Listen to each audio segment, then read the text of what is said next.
కమలాపురం నియోజకవర్గం పైసపల్లెకు చెందిన సంగీత. ఈమె బీటెక్ పూర్తి చేశారు.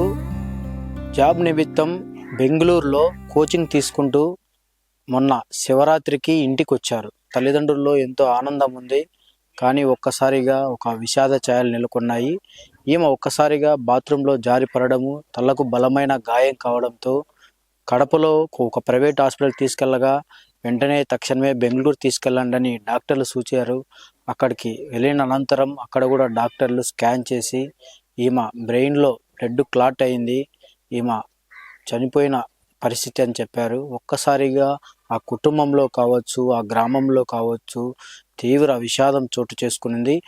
అయినప్పటికీ ఆమె దాదాపు 7 కుటుంబాలలో సంతోషాన్ని నింపారని చెప్పవచ్చు. ఎందుకంటే ఈమె అవయవదానం చేసి 7గురికి అవయవ దానాలు చేయడం వల్ల 7గురు కుటుంబాలలో ఒక ఆనందం నెలకొనింది. కానీ ఆ తల్లిదండ్రుల గుండెల్లో మటుకు తీవ్ర విషాదం చోటు చేసుకున్నది.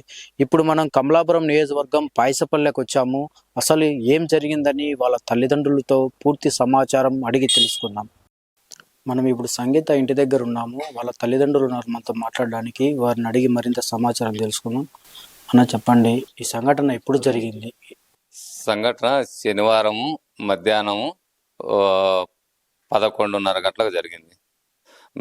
11:30కు బాత్రూమ్ స్నానానికి వెళ్ళింది, కింద జారి పడింది.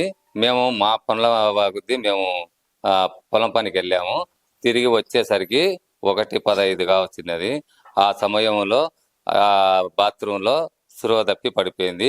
ఏదో అని మేము కడపకు ఆసుపత్రికి తరలించుకున్నాము. ఆ నుంచి ఆ డాక్టర్లు అక్కడ ఇమీడియట్గా రక్తం ఈడ గడ్డ కట్టింది, సప్లై ఆగే ఛాన్స్ ఉంది, మీరు ఇమీడియట్గా పెద్ద ఆసుపత్రికి వెళ్ళండి. ఆ డాక్టరే మాకు సలహా ఇచ్చింటే మేము బెంగళూరు మణిపాల్ హాస్పిటల్కు బయలుదేరినాము. ఆ తర్వాత ప్రమాదవశాత్తు 2 రోజులు హాస్పిటల్ వచ్చాము.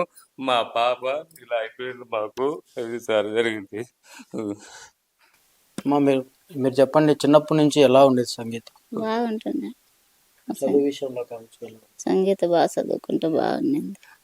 ఒక మాట కూడా తిరిగి చెప్పేది కాదు, మాకు అది ఏ పని చెప్తే చేస్తుంది సార్. నేను చేయను, నేను పోను, స్కూల్కి వెళ్ళను, ఎక్కడ పోమంటే అక్కడికే వెళ్ళాను. మేము చెప్పిన ఆ స్కూల్కే లేదు, ఎక్కడ అంటే అట్లా అలాగే చేసేది. మాకైతే తిరిగి ఏ మాటల్లో కూడా మాకు తిరిగి చెప్పకుండా మాకు అనుకూలంగా బాగున్నాయి సార్. మాకు టైం బాగలేదు సార్. మాకు ఇలా జరిగింది సార్. బెంగళూరు బీటెక్ పూర్తి చేసుకొని బెంగళూరు కోచింగ్ చేయబోయింది.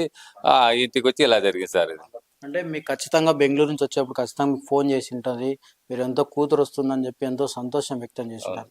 ఒక్కసారిగా ఇలాంటి సంఘటన జరిగింది, దీనిపైన ఏం చెప్తారు? అవును సార్. అంటే మాకు ఇంటికి వచ్చే సార్ ఏదో అది బ్యాంక్ అకౌంట్ అట్లా ఇంటికి వచ్చి పోతామా పండగ అని వచ్చింది సార్. మేము మళ్ళీ పోవాలంటే పండగ అంటే ఆ రోజు మేము మధ్యాహ్నం నుంచి వెళ్ళుదలేమా అని చెప్పినా సార్. అంతలోగానే ఈ ప్రమాదశాత్తు మాకు జరిగింది సార్. అది సార్ అన్న, ఒకటి కూతురు అంటే తండ్రికి ఎంతో ప్రేమ, అదే విధంగా కూతురు తండ్రి అంటే ఎంతో ప్రేమగా ఉంటుంది. మీకు ఆమె ఎన్నోసార్లు చెప్పింటారు, అంటే ఇప్పుడు బీటెక్ పూర్తయింది కాబట్టి ఆమె ఏదో ఒకటి సాధించాలని కూడా మీకు చెప్పింటారు. అసలు ఆమె ఏమనుకునింది? మా ఉద్యోగం సంపాదించుకోవాలా, నేను జాబ్ తెచ్చుకోవాలా, మా చిన్నాన్న కొడలకు జాబ్ వచ్చింది, నేను తొందరగా నేను ఇంటర్వ్యూలు పడుతున్నాయి, నేను జాబ్ సంపాదించుకోవాలని ఎప్పుడు ఇదే అంటున్నది సార్ మా పాప. అదే మీకేం చెప్పేది? మాకేం చెప్పదు సార్, జాబ్ గురించి జాబ్ కావాలంటుంది. ఇప్పుడు జాబ్ చేయాలని ఆ పాపకంతా. ఇంకా కొంతమంది ఇక్కడ గ్రామస్తులను కూడా అడిగి తెలుసుకుందాం మనము. సంగీత వాళ్ళ పెద్దనాన్న ఉన్నారు ఇక్కడ, ఆయన అడిగి మరిన్ని విషయాలు తెలుసుకుందాం. నాకు చెప్పండి, సంగీత చదువు పట్ల కావచ్చు, అంటే మీరు పెద్దనాన్న అవుతున్నారు కదా, ఎలా ఉండేది ఆమె అందరితో? చదువు పట్ల చాలా శ్రద్ధ వహించుతుంది. ఆ పాప లక్ష్యం జాబ్ కొట్టాలనే ప్రయత్నం చేస్తానేది. కాకపోతే ఈ దురాష్టవత్తు ప్రమాదం జరిగింది, ఈ సంఘటన జరిగింది. అంటే బెంగళూరు నుంచి వచ్చినప్పుడు మీతో ఏమన్నా మాట్లాడారన్నా? అంటే నాకు ఈ కోచింగ్ అయిపోయింది పెద్దనాన్న, ఏదైనా జాబ్ వస్తుందని ఏమన్నా మీతో మాట్లాడారా? కోచింగ్ పూర్తయిపోతానే నాకు జాబ్ వస్తుంది పెద్దనాన్న, హ్యాపీగా ఉంటాను, చాలా బాగుంటాను అని చెప్పింది. ఇక్కడ ఇంకొకటి, ఇప్పుడు ఆమె చనిపోయారు. కానీ ఎంతో మంది అంటే దాదాపు 7 కుటుంబాలలో ఆమె ఒక విధంగా ఆనందాన్ని నింపారని చెప్పవచ్చు. ఎందుకంటే ఎవరైనా గానీ అవయవ దానాలు చేయాలంటే ఎంతో ఆలోచన చేస్తారు. ఇలాంటి టైంలో ఇలా అవయవ దానం చేసేదాన్ని మీరెలా చూస్తారు? మేము చాలా సంతోషిస్తున్నాం ఆ పాపను గురించి. ఇంత చేసింది కాబట్టి, మిగతా కుటుంబాలకు జీవితాలను ఇచ్చింది కాబట్టి మా పాప ఉంటుందని మేము అనుకుంటున్నాం. సంగీత మామున్నారు. ఆయన్ని అడిగి మరింత సమాచారం తెలుసుకుందాం. అన్న, సంగీత బీటెక్ పూర్తి చేసుకొని బెంగళూరులో కోచింగ్ తీసుకొని తల్లిదండ్రుల ఆశయాలు నిలబెట్టాలని చెప్పి ఆమె ఎంతో ఆశించుంటుంది.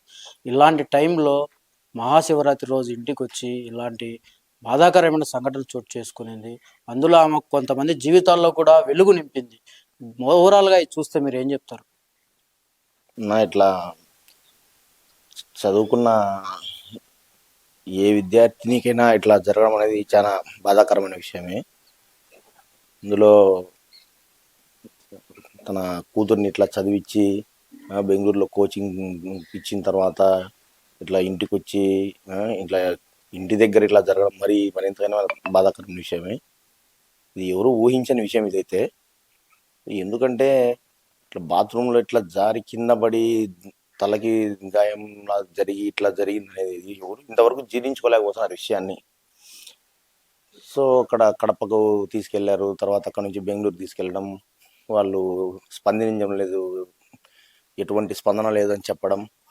సో ఇమ్మీడియట్గా నెక్స్ట్ డే బిఫోర్ తర్వాత సో ఇలా బ్రెయిన్ డెడ్ అయింది అని చెప్పడం. ఎవరు తీసుకోలేకపోతున్నారు వాస్తవానికి. మేము కూడా ఏం మాకు ఇలాంటి ఇప్పుడు మాట్లాడిన సందర్భాలు లేవు. సో ఇంతమందికి 7 మందికి తిరిగి లైఫ్ ఇవ్వడం అనేది చాలా గొప్ప విషయం ఇది. సో ఇప్పుడు వీళ్ళు అసలు అలాంటి టైంలో స్పందించాలంటే మాత్రం ఎవరు స్పందించలేరు వాస్తవంగా. పోతే పొందిలే, ఎవరు పోతే మాకేంలే, మా బిడ్డే పోయిన తర్వాత మాకేంలే అనుకుంటాం, కానీ ఎందుకు మేము ఇవ్వాలనే ఆలోచనతో ఎవరైనా ఉంటారు. ఎందుకంటే జరిగిన తర్వాత వాళ్ళ బాధల్లో ఉన్నప్పుడు. సో మంగళవారం జరిగింది ఇన్సిడెంట్. శనివారం జరిగిన తర్వాత టైం అనేది ఇవ్వడం అనేది అంతవరకు ఎవరు వెయిట్ చేయలేరు కదా. సో నిన్న మంగళవారం ఉదయం 11కి డిక్లేర్ చేశారు డాక్టర్, ఒక బ్రెయిన్ డెడ్ అయింది, ఇంకా మేమేం చేయలేము. సో ఏదున్నా వైటల్స్ అనేది ఫంక్షన్ అవుతున్నాయి, ఇవి ఆర్గాన్స్ డొనేట్ చేసేదానికి అవకాశం ఉంటుంది అని చెప్తే మాకేం అనుకుంటాం తప్ప ఎవరు ఎందుకు స్పందిస్తారు చెప్పండి. సో ఇలా వీళ్ళు స్పందించి సో దానికి మళ్ళీ చాలా టైం జరిగింది, జరగడం కూడా చాలా టైం జరిగింది. సో మంగళవారం ఉదయం 10-11కు చెప్పిన తర్వాత సాయంత్రం వరకు అర్థం కాని విషయం వీళ్ళకి, ఎవరికి ఏం చేయాలని అర్థం కాని విషయం. సో అలాంటి టైంలో వీళ్ళు అక్కడ ఎవరు లేకపోయినా వీళ్ళు నిర్ణయం తీసుకొని ఓకే ఇస్తాము అని నిర్ణయం తీసుకోవడం. సో మరుసటి రోజు బుధవారం ఉదయం 3 o'clockకి తీసుకెళ్లారు ఆపరేషన్ థియేటర్కి. తీసుకెళ్ళి వాళ్ళు అక్కడ కర్ణాటక స్టేట్ గవర్నమెంట్ ఒక అప్లికేషన్ ఫామ్ ఇచ్చారు, అందులో సైన్ చేశారు. మొత్తం liver, kidneys, ice, heart, lungs, so ఏవి వర్క్ అయితే, ఏ ఫంక్షన్ అవుతాయి, ఏ ఉపయోగపడుతుంది మరొక ప్రాణానికి అంటే ప్రతి ఒక్క పార్ట్ తీసుకెళ్ళండి అని వీళ్ళు సంతకం చేశారు. నా కన్సెంట్ ఫామ్లో సంతకం చేశారు. సో అట్లాంటి టైంలో సంతకం చేయడం అనేది ఇంకా వీళ్ళ గొప్ప విషయమే, కానీ ఎమోషనల్గా వీక్ అయిన వాళ్ళు ఎవరు చేయలేరు ఆ విషయం. ఎమోషనల్గా వీళ్ళు ఎంత గట్టిగా ఉన్నారనేది ఆ విషయాన్ని బట్టి మనం అర్థం చేసుకోవచ్చు. సో 3 గంటలకు తీసుకెళ్ళడము, ఇమ్మీడియట్గా ఎవరైతే ఆ పేషెంట్స్ ఎవరికైతే అవసరం ఉన్నాయో ఇమ్మీడియట్గా ట్రాన్స్ప్లాంట్ కూడా చేశారు. ఫస్ట్ ఇమ్మీడియట్గా లివర్ ట్రాన్స్ప్లాంట్ జరిగిపోయింది 3:30కి. నెక్స్ట్ హార్ట్లో valves, next kidneys, lungs, eyes అనేది తీసుకొని శ్రద్ధ ఐ బ్యాంక్ అనే వాళ్ళు ఇచ్చారు. అది ఐస్ అనేది ఫ్రీజర్లో పెడతాము, సో ఎవరికి రిక్వైర్మెంట్ వాళ్ళు తీసుకుంటారని చెప్పి. సో అక్కడ గ్రూప్ ఆఫ్ డాక్టర్స్, గ్రూప్ మొత్తం స్టాఫ్ అంతా వచ్చి తర్వాత కంప్లీట్ అయిన తర్వాత వాళ్ళే వచ్చి మొత్తం దగ్గర ఉండి అదంతా మీరు వీడియోస్ కూడా చూడొచ్చు. అలా ఇచ్చి ఇంకా ఏమంటే ఇంకా వాళ్ళకు తెలుసు అక్కడ నేను వీళ్ళకి తెలియదు, కానీ కొద్దిమంది ఎవరైతే రెసిపియన్స్ తీసుకున్నారో నేను వాళ్ళని నోటీస్ చేసి అక్కడ. సో వాళ్ళ ఆనందం ఎంత ఉందంటే చెప్పలేని ఆనందము. సో వీళ్ళకి ఇటువంటి అవకాశం అనేది, వాస్తవంగా ఇటువంటి అవకాశం అనేది జరగకూడదు. ఇంత చిన్న వయసులో రావడం అనేది ఆయన అమరజీవి. సో వాళ్ళ తల్లిదండ్రులకు తీరని బాధ అయితే మిగిలిచిపోయింది పాపం, అది ఎవరు తీర్చలేనిది. సో ఈమె రూపంలో ఇంకా 7 మంది బ్రతుకున్నారనేది ఆ ఒక్క విషయాన్ని వాళ్ళు మనసులో పెట్టుకుని వాళ్ళు మనోధైర్యంగా ఉండాలి. వాళ్ళకి ఇంకొక కొడుకున్నాడు, అదొకటి మేము కోరుకుంటున్నాం. మనసు నిబ్బరం చేసుకుని గట్టిగా ఉండాలని కోరుకుంటున్నాం. మా మరిది అబ్బాయి ఆ, చాలా కుటుంబం కష్టపడి పైకి వచ్చినారు. పిల్లలను మనం కష్టపడిన వ్యవసాయంలో పిల్లల్ని మంచి చదువు చదివించుకోవాలనే ఒక ఉద్దేశంతో చాలా కష్టపడినారు ఇద్దరు. కష్టపడి చిన్నప్పటి నుంచి వాళ్ళు చదువు అంటే పెద్దగా చదువుకోకపోయినా కూడా కష్టపడి మన పిల్లలను మన మాదిరి కష్టపడకూడదు, బాగా చదువు చదివించుకోవాలనే ఉద్దేశంతో పాపను బీటెక్ చదివించినారు. అబ్బాయి కూడా బీటెక్ చదువుతున్నాడు, ప్రజెంట్ చెన్నైలో చదువుతున్నాడు. అనే ఆ ఆలోచనతో మంచి కుటుంబము, ఎవరి జోలికి పోయేది కానీ అట్లా చాలా. అమ్మాయి కూడా చాలా మంచిది అంటే చాలాలో ఎవరు పిలిచినా పలకడం కానీ అంత బాగుండింది. మాతో చాలా బాగుండేది అమ్మాయి కానీ, తల్లిదండ్రులు కానీ, తమ్ముడు, మొత్తం కుటుంబం అట్లా బాగున్నారు. ఏం చదవాలంటే నేను ఎంటెక్ చదవమన్న పాపను. అంటే తమ్ముడు చదువుకుంటున్నాడు కదమ్మా, పెద్దమ్మా 2 ఏళ్ళు అవుతుంది కదా, ఎక్కువ అవుతుంది ఖర్చు, తమ్ముడు చదువుకోనిలేంగా, నా చదువు అయిపోయింది, నేను జాబ్ చేసుకుంటా చిన్నగా, తల్లిదండ్రులకు చదోడు బాదోడుగా ఉండాలని ఆ పాప అనుకునేది. అట్లా చేసి అది ఆ అమ్మాయి చేసిన ఈ త్యాగము తల్లిదండ్రులు ఇచ్చినారు, చాలా మంచిది. 7 మందికి మంచి వాళ్ళకు ఆ అవయవాలు డబ్బు ఖర్చు పెట్టిన దొరకని అవయవాలు కాబట్టి ఆ అమ్మాయి మంచి ఆలోచన. అమ్మాయి తల్లిదండ్రులకు వాళ్ళను దేవుడు వాళ్ళకు మనశ్శాంతి బాగా ఇవ్వాలని నేను మరి కోరుకుంటున్నాను. ప్రజల తరపున, మా కుటుంబాల తరపున, అందరి తరపున. గొప్ప హృదయం కాబట్టి మంచి ఆ పాపకు బాగుండాలా, ఎప్పటికీ భవిష్యత్తులో పేరు ఉండాలా, వాళ్ళ కుటుంబం దేవుడు బాగా చూడాలా అని నేను కోరుకుంటాను. అమ్మాయి చాలా మంచిది, చాలా మెతక, చదువు కష్టపడి పూర్తి చేసింది. ఇంకా జాబ్ వచ్చిందంటే బాగుంది. ఇంకా అంత లోపలనే అమ్మాయి ఇట్లా జరిగింది. అన్న శనివారం మార్నింగ్ 11:30 అరౌండింగ్ 12 ఆ టైంలో మా అన్న మా వదిన ఎవరు లేరు. పొలం పనుల రీత్యా మేము వ్యవసాయం చేసుకుంటూ ఉంటాం. పొలం పని రీత్యా వాళ్ళు పొలం పని మీదకి వెళ్ళినారు. సంగీత అరౌండ్ 9 నుంచి 11:30 వరకు బయట ఈ చుట్టుపక్కల ఇళ్లలో స్టిచ్చింగ్ చేస్తా అందరితో మాట్లాడుతూ కూర్చొని ఉండింది. మాకేమని చెప్పిందంటే ఆఫ్టర్నూన్ నుంచి బ్యాంక్కి వెళ్తాము, బ్యాంక్ వర్కింగ్ ఉంది అని చెప్పారు. సో అన్ఫార్చునేట్లీ ఏంటంటే బ్యాంక్ ఆ రోజు అంటే శివరాత్రి కదా, ఫెస్టివల్ వల్ల సరిగా వర్క్ అవుతారో లేరు అంటే ఉంటారు బ్యాంక్ వాళ్ళని తెలియదు. నేను ఇంకా ఈరోజు వెళ్ళలేదు, రేపు వెళ్తాను డాడీ అని ఫోన్ చేసి చెప్పింది. సర్లేమ్మా ఉండు వస్తున్నాంలే అని చెప్పి మా అన్న వాళ్ళు చెప్పారు. అమ్మాయి స్నానానికి వెళ్ళిన తర్వాత అక్కడ ఏం జరిగింది ఏంటి అనేది తెలియదు. స్కిడ్ అయ్యి కింద పడిపోయిన తర్వాత మా అన్న కానీ వదిన కానీ మేము కానీ ఎవరం లేము ఇంటి దగ్గర. సో వచ్చి చూసేసరికి గేట్ ఓపెన్ చేయగానే సౌండ్స్ వస్తూ ఉన్నాయి. సౌండ్స్ వస్తుంటే ఏంటని చూస్తే బాత్రూంలో పడిపోయింది, అన్కాన్షియస్లో ఉంది. ఇక్కడి నుంచి కడపకి తీసుకెళ్ళిన తర్వాత స్కానింగ్ తీశారు. స్కానింగ్ తీసిన తర్వాత బ్రెయిన్ స్వెల్లింగ్ ఉంది. సో ఇక్కడ నా దగ్గర ఎక్విప్మెంట్ లేదు, మీరు బెటర్ హాస్పిటల్ షిఫ్ట్ అవ్వండి అని చెప్పారు. షిఫ్ట్ అవ్వండి అంటే మేము బెంగళూరు వెళ్ళిపోయాం. మణిపాల్ హాస్పిటల్ వెళ్ళిన తర్వాత అక్కడికి వెళ్ళేంత వరకు కూడా బాగానే ఉన్నది. వెళ్ళిన తర్వాత ఆ పాప 2 సార్లు వామిటింగ్స్ అయింది, మాట్లాడడానికి ట్రై చేసింది కానీ మాటలు రాలేదు. అక్కడికి వెళ్ళిన తర్వాత ఒక ఎర్లీ మార్నింగ్ 3:30 అలా అయింది. వాళ్ళు వెళ్ళంగానే రిసీవ్ చేసుకున్నారు. ట్రీట్మెంట్ అయిందంటే తక్కువ ఏజ్ కదా, 23 అలా ఏజ్.